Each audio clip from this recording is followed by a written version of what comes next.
Juste deux questions, une sur l'international, mais d'abord sur ces législatives vers lesquelles nous allons. Est-ce que l'effervescence, la tendance de la coalition Benno Bokk Yakaar, est-ce que il vous en restera quelque chose donc dans ce futur Parlement?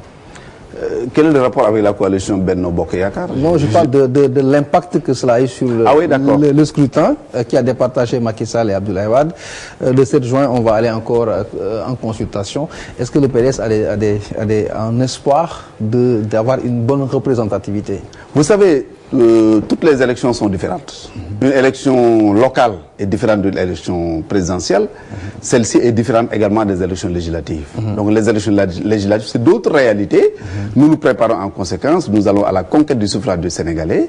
Et nous avons bon espoir en tout cas d'avoir un bon score. Je pense que pour le moment, c'est tout ce que je peux vous dire. Alors vous avez dit, pour terminer, vous avez dit dans votre introduction que Wade a laissé de très bonnes choses pour Macky. Alors, sur le plan de l'international, un peu, le legs de Wade, c'est quoi pour le Sénégal? Mais c'est un pays très respecté, très écouté à travers le monde, qui traite d'égal à égal avec tous les pays. Un chef d'État qui traite d'égal à égal avec tous les autres chefs d'État du monde. Je pense que c'est un legs extrêmement important et j'ose croire, j'ose espérer, j'ose croire que le président Macky Sall sera à la hauteur pour maintenir le flambeau du Sénégal à ce niveau-là. Alors, et pour, on n'a pas envie de terminer, la coalition elle-même, Benno Bokk Yakaar, qui vous a sorti du pouvoir, quel serait son avenir dans cette coalition, dans son avenir? Son avenir, l'avenir de cette coalition Benno Bokk Yakaar, de par ses entités, comment est-ce que vous pensez que Benno Bokk Yakaar ou les gens qui composent cette coalition devraient se comporter ou ce qu'ils verront dans la réalité des choses après cette présidentielle? Vous savez, c'est des alliances contre nature. Vous savez, je me garde de juger tout ça d'abord par respect aux directives données par le chef de l'État, qui nous a demandé de ne pas critiquer le nouveau pouvoir, mais ensuite par stratégie politique. Je préfère ruminer moi-même ma stratégie et laisser l'avenir faire le reste. Alors, monsieur le ministre, là, ce sera la toute dernière question. Je veux revenir sur les idéologies aujourd'hui. S'il est possible d'incriminer la vieille garde qui a fait son temps, qui est partie, est-ce que la relève n'a pas comme obligation d'instituer, de faire comprendre un peu ce que c'est que le sens de l'idéologie?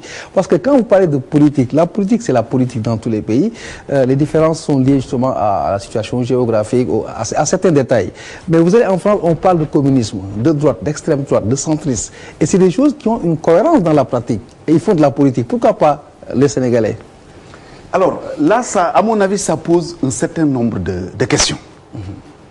Est-ce que ce que les Français appellent le socialisme, est-ce que chez nous, c'est véritablement du socialisme? Est-ce qu'il y a ce qu'ils appellent eux le libéralisme? Est-ce que chez nous c'est le libéral? Donc il y a une relecture à mon avis qu'il faudrait faire. Et Senghor disait qu'il faut relire Karl Marx. Il le disait assez souvent.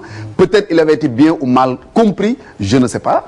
Mais je pense, j'ai dit une fois au président Wade, Monsieur le Président, moi je pense qu'il nous faudrait créer un groupe d'intellectuels qui va réfléchir sur votre idéologie à vous. Parce que je ne pense pas que vous soyez un libéral. C'est pourquoi d'ailleurs on parle du libéralisme social.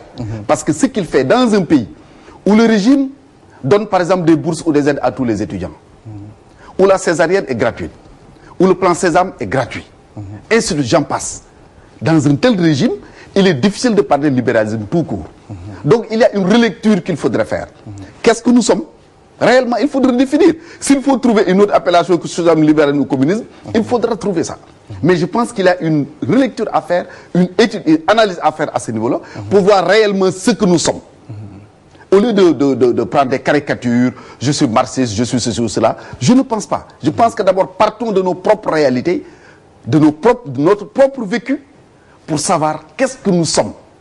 Je pense que c'est un travail qui n'est pas facile, qui n'est pas aisé, mais à mon avis, il faudrait l'entamer, il faudrait discuter de ces questions-là pour arriver à avoir une idéologie véritablement africaine.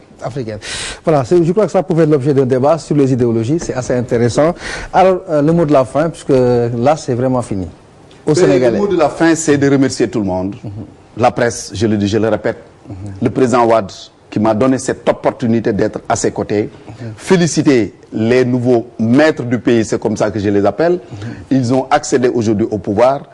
Nos prières les accompagnent, qu'ils sachent également que nous sommes là, en homme politique, opposants, intransigeants, dans l'intérêt suprême de notre pays. Voilà, nous étions avec Serigne Mbacké Ndiaye, notre invité du jour, dans ce 17-18 qui portait la parole du président Abdoulaye Wade. Merci à Mame Fatou pour sa question du jour et les réactions des internautes. Merci à la régie. Patrice Diaw vous l'a présenté. Merci de nous avoir suivis. Excellente fin de programme sur TFM. À demain, Inch'Allah, pour un autre numéro.